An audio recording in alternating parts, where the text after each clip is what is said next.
Hello दोस्तों, स्वागत है आपका अपने यूट्यूब चैनल अंबुज पाठशाला में। तो इस वीडियो में हम लोग JAC board weekly test class 11th का सब्जेक्ट इकोनॉमिक्स का मोस्ट इम्पोर्टेंट वायरल प्रश्न पत्र देखने वाले हैं, जो कि आपके नेक्स्ट वीकली टेस्ट एग्जाम में देखने को मिलेगा। आपका नेक्स्ट वीकली टेस्ट एग्जाम होने वाला है 28 सितंबर को, ठीक है। और इस वीडियो में हम लोग सिर्फ यहाँ पर ऑब्जेक्टिव देखेंगे, क्योंकि इस बार जो आपका यहाँ पर क्वेश्चन आने वाला है 28 सितंबर को 2 मेजर चैप्टर से आने वाला है। इसीलिए यहाँ पर ऑब्जेक्टिव कवर करने में ही आपका वीडियो लंबा निकल जाएगा, इसलिए मैं इस वीडियो में सब्जेक्टिव को इंक्लूड नहीं करूँगा। सब्जेक्टिव का एक अलग से वीडियो आएगा, लेकिन ऑब्जेक्टिव को मैं यहाँ पर इतना करा दूंगा जिससे कि आपके एग्जाम में एक भी क्वेश्चन बाहर ना आए, सारा क्वेश्चन सही से आ जाए, ठीक है। तो चलिए वीडियो को स्टार्ट करते हैं। और वीडियो को स्टार्ट करने से पहले हमारे चैनल पर नए हों तो चैनल को सब्सक्राइब करके ज़रूर रख लीजिएगा। साथ ही वीडियो को अपने दोस्तों के पास भी शेयर कर दीजिएगा, क्योंकि वीडियो बहुत ही ज़्यादा इंपॉर्टेंट होने वाला है। और लेटेस्ट अपडेट के लिए, साथ ही पीडीएफ के लिए आप लोग क्या कीजिएगा कि टेलीग्राम ग्रुप और व्हाट्सएप चैनल दोनों को ज्वाइन कर लीजिएगा। दोनों का लिंक डिस्क्रिप्शन में दिया हुआ है। साथ ही इंस्टाग्राम का भी लिंक डिस्क्रिप्शन में दिया हुआ है। तो आपका कोई भी पर्सनल डाउट या फिर इश्यू हो तो आप लोग मुझे इंस्टाग्राम पर फॉलो करके डायरेक्टली डीएम कर सकते हैं, आपको रिप्लाई मिल जाएगा। तो चलिए फाइनली स्टार्ट करते हैं। एक बार फिर से बता देता हूँ, क्लास 11th इकोनॉमिक्स का है, जिसका कि एग्जाम होने वाला है 28 सितंबर को। और इस वीडियो में हम लोग सिर्फ ऑब्जेक्टिव देखेंगे, सब्जेक्टिव के लिए नेक्स्ट वीडियो आएगा। तो चलिए स्टार्ट करते हैं और एक एक करके हम लोग यहाँ पर देखते हैं। तो हमारे पास फर्स्ट नंबर वाला क्वेश्चन क्या है, देखिएगा क्या बोल रहा है कि आंकड़ों को संक्षिप्त रूप में व्याख्या करने की संख्यात्मक विधि निम्न में से है। तो वो कौन सा विधि आपको बताना है। एक बार इंग्लिश में देखते हैं क्वेश्चन क्या बोल रहा है। The quantitative method for summarising data is. तो वो कौन सा मेथड है, उस मेथड को हम लोग क्या बोल सकते हैं।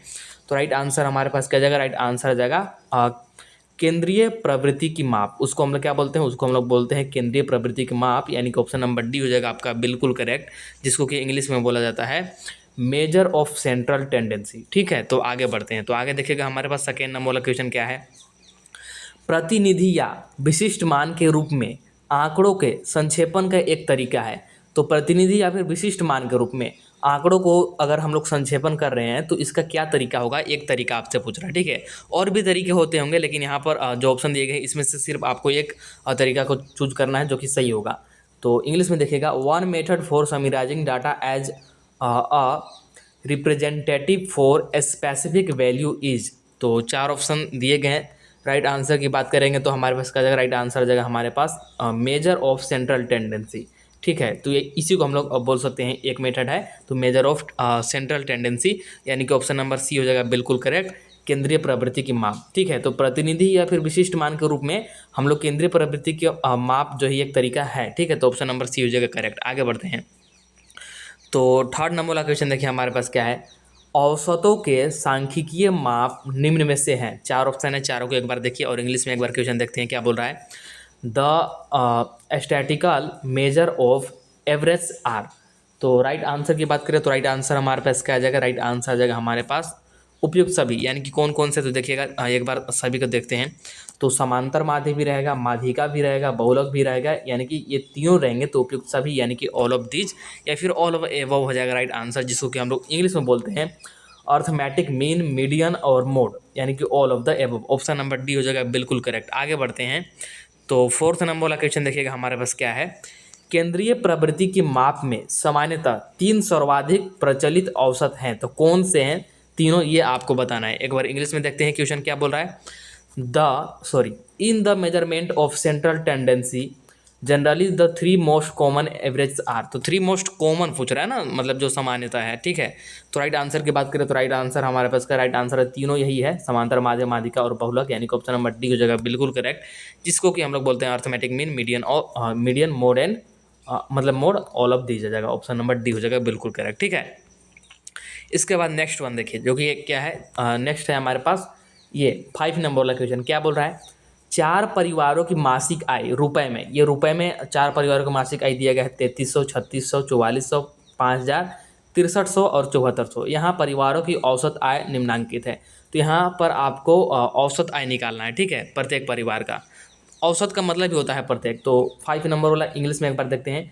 The monthly income of 4 families in rupees तो ये आपको गिवन है, ठीक है। The average income of these families, तो ये एवरेज इनकम हम लोग कैसे निकालते हैं, तो बहुत ही सिंपल है। कुछ नहीं कीजिए, मैं फार्मूला आपको यहाँ पर बता तो सकता हूँ, लेकिन सबसे अब सिंपल तरीका बताता हूँ, फार्मूला रटने की जरूरत नहीं है। इन सभी को क्या कीजिए, इन सभी को ऐड कर दीजिए, ठीक है। सभी को ऐड कीजिए, तो सभी को ऐड कीजिएगा तो ये सिर्फ नंबरिंग ऐड कीजिएगा, जैसे फर्स्ट वाले तो 33, 36, 44, 50, 63, 74, तो यह जगह आपका 300, कितना जगह 300, और यहाँ पर ये 2 जीरो है, अब यहाँ पर लगा दीजिए। और इसको डिवाइड कितना से कीजिए, तो डिवाइड कीजिए जितने यहाँ पर हमारे पास नंबर है, जैसे 1 2 3 4 5 6 नंबर है, तो ये यहाँ पर लिख देंगे 6, और इसको अगर काटेंगे तो यह जाएगा आपका यहाँ पर 50 और 2 जीरो आ जाएगा, और यानी कि 5000 इनका एवरेज इनकम आएगा, जो कि ऑप्शन नंबर सी में है। 100% समझ में आ गया होगा, और कोई डाउट होगा तो एक बार वीडियो को पीछे करके फिर से देख लीजिएगा। तो राइट आंसर हमारे पास क्या जाएगा, 5000। क्या कर रहा है, सभी को जोड़ करके जितने यहाँ पर हमारे पास है उतना से डिवाइड कर दीजिए, आ जाएगा। नेक्स्ट वन देखिएगा, 6 नंबर वाला हमारे पास क्या है, केंद्रीय प्रवृत्ति का सबसे अधिक प्रयोग किया जाने वाला माप निम्न में से कौन है। 4 ऑप्शन है, चारों को एक बार देखिए और फिर हम लोग यहाँ पर आंसर करेंगे। तो एक बार इंग्लिश में भी देखते हैं। Which of the following is the most commonly used measure of central tendency, तो राइट आंसर क्या जाएगा, राइट आंसर आ जाएगा हमारे पास अर्थमेटिक मीन। क्या जाएगा, अर्थमेटिक मीन, यानी कि ऑप्शन नंबर बी हो जाएगा बिल्कुल करेक्ट, जिसको कि हिंदी में बोलते हैं समांतर माध्य, ठीक है। इसके बाद नेक्स्ट देखिए 7 नंबर वाला क्वेश्चन हमारे पास क्या है, समांतर माध्य को सामान्यतः रिक्त स्थान से निर्देशित किया जाता है। मतलब समांतर माध्य को दर्शाने के लिए हमारे पास सिंबल क्या होता है, ये आपसे पूछ रहा है। Arithmetic mean is generally denoted by, तो किससे हम लोग डिनोट करते हैं, तो राइट आंसर क्या जाएगा, राइट आंसर जाएगा हम लोग इसको एक्स बार से डिनोट करते हैं। किससे, एक्स बार से। हिंदी इंग्लिश में सेम है, तो ऑप्शन नंबर बी हो जाएगा बिल्कुल करेक्ट। आगे बढ़ते हैं 8 नंबर वाला क्वेश्चन देखिएगा हमारे पास क्या है, समांतर माध्य के परिकलन का अध्ययन मोटे तौर पर कितनी श्रेणियों के अंतर्गत किया जा सकता है। मोटे तौर का मतलब है रफ, यहाँ पर हम लोग बोल रहे हैं कि रफ तरीके से, मतलब कि एक मोटा मोटी अंदाजा में कितनी श्रेणियों के अंतर्गत किया जा सकता है, ये आपसे पूछ रहा है। और 4 ऑप्शन गिवन है, 1 2 3 या फिर 4, और इंग्लिश में इसी को अगर देखा जाए तो क्या बोल रहा है,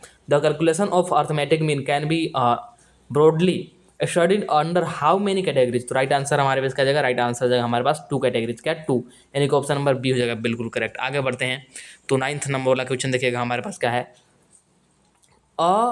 असमिति आंकड़ों की श्रृंखला के लिए प्रत्यक्ष विधि से समांतर माध्य की गणना के लिए सूत्र। यहाँ पर देखिएगा असमिति आंकड़ों के लिए, सबसे पहले तो इसके लिए हम लोग निकाल रहे हैं ओ भी।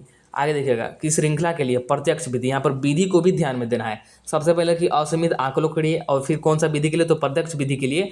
अब यहाँ पर ध्यान दीजिएगा कि समांतर माध्य की गणना का सूत्र, ठीक है। तो राइट आंसर की बात करें तो राइट आंसर हमारे पास क्या जाएगा, इसको हम लोग x bar is equal to E x, ठीक है। ई एक्स नहीं है बल्कि ये समीशन ऑफ एक्स है, ठीक है, समीशन ऑफ एक्स और अपॉन में एन, तो इससे हम लोग मतलब ये होता है इसका फॉर्मूला। तो राइट आंसर आ जाएगा ऑप्शन नंबर बी, ठीक है। इंग्लिश में देख लीजिए कि for an ungroup data series the direct method of calculating the arithmetic mean is given by, तो ऑप्शन नंबर बी हो जाएगा बिल्कुल करेक्ट, सेम टू सेम है इंग्लिश में भी। और इसके बाद 11 नंबर वाला क्वेश्चन देखिए। अब यहाँ पर क्या बोल रहे हैं, असीमित आंकड़ों की श्रृंखला के लिए कल्पित माध्य विधि। अब यहाँ पर ध्यान दीजिएगा कि विधि चेंज कर दिया है, फॉर्मूला तो अभी भी उसी का है, लेकिन यहाँ पर विधि चेंज किया है। तो इस बार कल्पित माध्य विधि के लिए हमको फॉर्मूला बताना है। तो कल्पित माध्य विधि के लिए फॉर्मूला हमारे पास क्या जाएगा, इस बार आ जाएगा कि x bar is equal to A plus summation of D upon में एन, यानी कि ऑप्शन नंबर डी हो जाएगा, सॉरी ऑप्शन नंबर सी हो जाएगा बिल्कुल करेक्ट। इंग्लिश में देखिएगा कि for an ungroup data series the measure the assumed mean method, इस बार एज्यूम्ड मीन मेथड पूरा है फॉर कैलकुलेटिंग अर्थमेटिक मीन। तो अभी भी तो अर्थमेटिक मीन ही कैलकुलेट करना है, लेकिन इस बार मेथड चेंज किया था, इसीलिए राइट आंसर हमारा आ जाएगा x bar is equal to A plus summation of D और अपॉन में एन, यानी कि ऑप्शन नंबर सी हो जाएगा बिल्कुल करेक्ट। आगे बढ़ते हैं तो नेक्स्ट वन है हमारे पास 12 नंबर वाला। तो देखिएगा क्या है, असमित आंकड़ों की श्रृंखला के लिए पद विचलन विधि। यहाँ पर देखिए फिर अभी भी उसी के लिए फॉर्मूला पूछ रहा है, लेकिन फिर से विधि बदल दिया। इस बार पद विचलन विधि के लिए पूछ रहा है, से समांतर माध्य की गणना के लिए निम्न सूत्र। अभी भी हम लोग समांतर माध्य की गणना ही कर रहे हैं, लेकिन इस बार फिर से विधि चेंज किया है, इसलिए यहाँ पर फॉर्मूला भी चेंज होगा। और इस बार जो हमारे पास फॉर्मूला आएगा, जो क्या आएगा कि x bar is equal to A plus summation of D dash upon में एन इंटू में सी, यानी कि ऑप्शन नंबर सी हो जाएगा यहाँ पर बिल्कुल करेक्ट, ठीक है। और सेम टू सेम यहाँ पर इंग्लिश में भी होगा। इस बार जो मेथड है ये है आपका स्टेप डेविएशन मेथड। कौन सा है, स्टेप डेविएशन मेथड, ठीक है। तो ऑप्शन नंबर सी होगा यहाँ पर भी करेक्ट। आगे बढ़ते हैं तो आगे देखिएगा हमारे पास 13 नंबर वाला क्वेश्चन क्या है, क्या बोल रहा है, समांतर माध्य से मर्दों के विचलनों का योग सदैव होता है। तो इंग्लिश में देखते हैं, इंग्लिश में आपको ये ज़्यादा समझ में आएगा। The sum of deviations from the arithmetic mean is always.